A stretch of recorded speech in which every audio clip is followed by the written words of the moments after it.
Dangadi block Tamka वनांचल हाथी मानक एक सचेतनता शिविर अनुष्ठित होइसा सरकार जंगल परिवेश और जलवायु परिवर्तन विभाग कटक वनखंडर टमका वनांचल बीट हाउस रे सचेतनता शिविर में टमका वनांचल अधिकारी अजित कुमार दलई, वनपाल मालिक मुंडा, वनरक्षी सुशांत नायक, कियाझर सरपंच प्रतिनिधि सौम्यरंजन महापात्र, छेत्री सरपंच प्रतिनिधि अजय नायक, डुबुरी वनपाल लक्ष्मीधर नायक प्रमुख उपस्थित रही हाथी किपर लोक साथी भयभीत न हो किपरि मुकाबला कर से विषय उपस्थित वन सुरक्षा समिति लोक सचेतन करते। सचेतनता शिविर में 25 कोटी वन सुरक्षा समिति सभापति मुख्य मान उपस्थित थे। यह अवसर में टमका रेंज वनांचल अधिकारी किपरि हाथी ठारू मनीष मैंने रक्षा पाई सकाळु सकाळु शौच समय हाथी मैंने अधिक कहीं आक्रमण करती। हाथी आमर साथी मनीष जपरी बंची रहा चेष्टा करे, हाथी मध्य सेपरी बंचापी चेष्टा करे।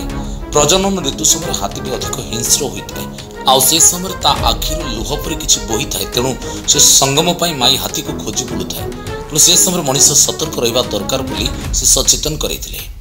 हाथी को देखिले न मारी संगे संगे वन विभाग को फोन करने दरकार बोली से कहते। आजिकल जंगल काटी देउथवर हाथी माने गाँ मुआ होती जंगल सुरक्षा करने निहाती दरकार।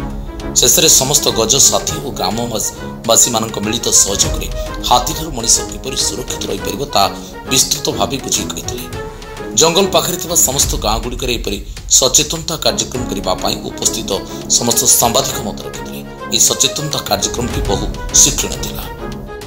ना हूँ लक्ष्मण समाज गाँ तराजर टमकार गले समरपेटा छक बामपट को जंगल कड़ दे जाती।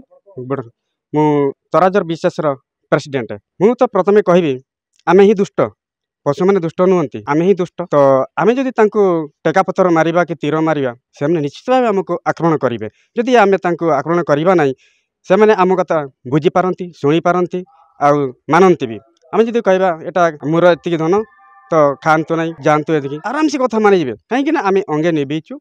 मुझे भी हाथी आसती गाँ को केबी भी टेका पतर मारे खाली हाथ रे जाए, खाली कही दिए आपण मैंने जातु एटा खाइबा एतिक जातु आराम से चली जाती। आम तो हाथी देखिले फास्ट आम फरेस्टर को फोन करूँ, नंबर अच्छी से आसवा भितर जी आमर कर्तव्य टिके एपट को आसन गाँ जमी भीतर को पशिबे ना सेमती आम लोक डाकी दो। तो एपटे टिके ये करें।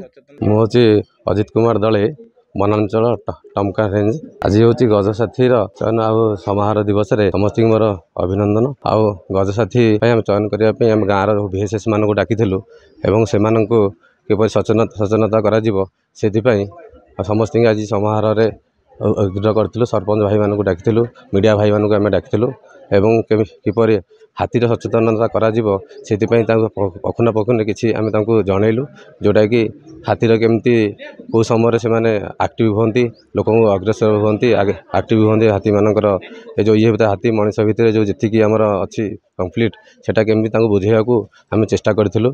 और गाँ गाँ मानक आम कथा जा गाँ मान पड़े जो मैंने हाथीर प्राय लोक मैंने जाऊँ स्वच्छ करने सका लोक मान हाथीर मौखिक होती जोटा कि हाथी मैंने जापारती। से प्रथम आम से केमती मेसेजटा जापर से गजसाथी मानक आम चयन करने ये समारोह करूँ। जो प्रथम से पाखक गाँ गाँ मानक आम सचेतन कथाटा जा पड़ो और गाँ को सचेतन करा। आम एवं तो आमर अच्छे 5टी हाथी अच्छा है कि आउ से भल सुरक्षा अच्छा से आमर परिवेश एत भल आम टमका अंचल हाथी मानकर भी ये छुआ देवाई भी से बहुत आग्रह सेफ्टी जगह यहाँ आ रोचे पानी पवन जल बहुत भल एरिया तेणुक से हाथी हूँ आमर जेहेतु साथी हाथी आम को निहाती आमको केवे हाथी मनीष जमी जन्म बंचा चेष्टा करे हाथी भी तार बंचा। तेणु आम मिसिकी हाथीर सुरक्षा करवा एवं हाथी की केवे आम हिंस्र बोली भावानी। हाथी आमर साथी तेणु हाथी को आम सब निजर भाया भावा। आउ हाथीर भी खाइबे से जेहेतु सबुदिन रिक्वायरमेंट 2.5 क्विंटाल भाया से खाती सबुदिन, तेणु खाइबे धन तो जीवन कहूँ आम जहाँ डिपार्टमेंट तरफ जहाँ कंपनसेसन मिलवा कथा मिल से मुझे सब सहयोग करी आपण मानक। Kalinganagar Srikanth Mahapatra report, Jajpur news.